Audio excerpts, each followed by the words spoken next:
যে বিলগুলো উত্থাপিত হয়েছে আজ সংসদে সেগুলো নিয়ে যদি একটু কথা বলি।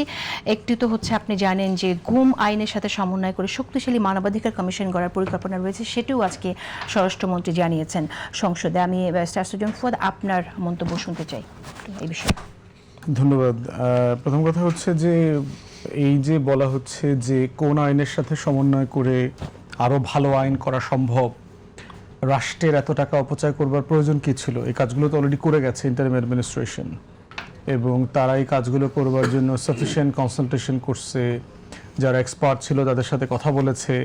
এইসব ব্যাপারে বিএনপির ঐকমত্য কমিশনে একমত হয়েছে, কোনো নোট অফ ডিসেন্ট দেয় নাই, এবং জুলাই সনদ বাস্তবায়ন করা হবে সেই ব্যাপারে তাদের ম্যানিফেস্টোতে তারা অ্যানাউন্স করেছে। এরপরে হচ্ছে করা জিনিস নতুন করে করবার আসলে মানেটা কি?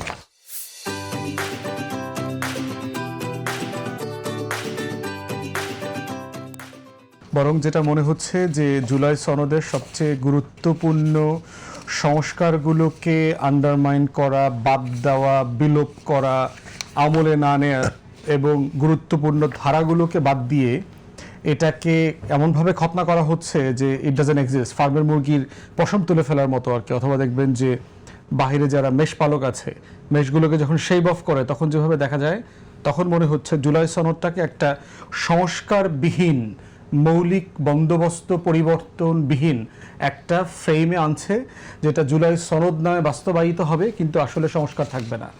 তো সেটার একটা ধারাবাহিকতা দেখতে পাচ্ছি। এবং মানবাধিকার কমিশনের রিফর্মের ব্যাপারে যেখানে তারা আপত্তি তুলেছে, দেখেন কি আপত্তি তুলেছে। প্রথম কথা হচ্ছে যে মানবাধিকার কমিশনে অ্যাপয়েন্টমেন্ট হবে একটা সার্চ কমিটির মাধ্যমে, রিমুভাল হবে হচ্ছে সুপ্রিম জুডিশিয়াল কাউন্সিলের ফরম্যাটে, যেটা জাজদের ক্ষেত্রে করা হয়। মানবাধিকার কমিশন যদি চায় কোনো মানবাধিকার লঙ্ঘনের ঘটনাতে, তারা সরাসরি তদন্ত করতে পারবে, সরাসরি মামলা করতে পারবে। সরকার অথবা কোনো প্রতিষ্ঠান অথবা আইনশৃঙ্খলা বাহিনীর অনুমতি সাপেক্ষে, প্রতিবেদন পাওয়া সাপেক্ষে কোনো অ্যাকশনে তার যেতে হবে না।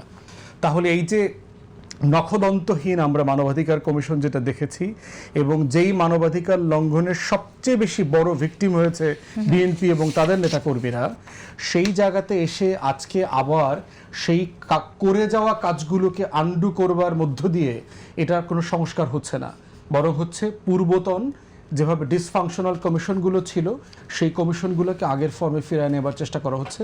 এগুলো খুবই দুঃখজনক।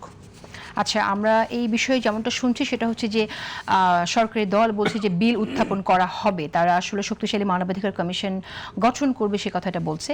তো সেই দিক থেকে সরকারের তো সেই স্বাধীনতা নিশ্চয়ই আছে যে তাদের মতো করে এটা উত্থাপন করার, সেখানে সংসদ সদস্যরা ভোট দেবে কিনা, সেটাও বিপক্ষে কথা বলবে কিনা, সেটা যেমন তাদের স্বাধীনতা আছে, কিন্তু সরকারের আমি মনে করি এটা নাই এই কারণ হচ্ছে এই বিষয়গুলো গণভোটে সেপারেট ম্যান্ডেটে আলাদা করে পাশ হয়ে আছে। এবং এই কমিশনগুলোর ব্যাপারে প্রথম গণভোটে যে 4টা কোশ্চেন ছিল, তার ভিতরে প্রথম এবং দ্বিতীয় কোশ্চেনে পরিষ্কার করে বলে দেওয়া ছিল সংবিধান, সাংবিধানিক প্রতিষ্ঠান, সংবিধিবদ্ধ প্রতিষ্ঠান, যেভাবে আমরা জুলাই সনদে একমত হয়েছি ঠিক সেইভাবে এটা বাস্তবায়ন করব, সেটা স্বাক্ষর করেছে এই প্লেজ বাস্তবায়ন করবে বলে তারা তাদের যে দলীয় ম্যানিফেস্টো আছে সেখানে তারা সেটা বলেছে।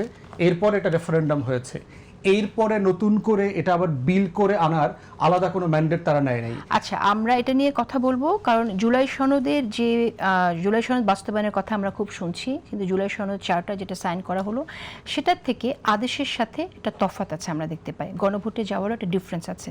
পিআরের কথা যেমন উচ্চকক্ষে পিআরের ব্যাপারে সেখানে নোট অফ ডিসেন্ট আছে, কিন্তু ইলেকশনে যখন গেল, গণভোটে গেল, সেই নোট অফ ডিসেন্টটা উঠিয়ে দেওয়া হলো।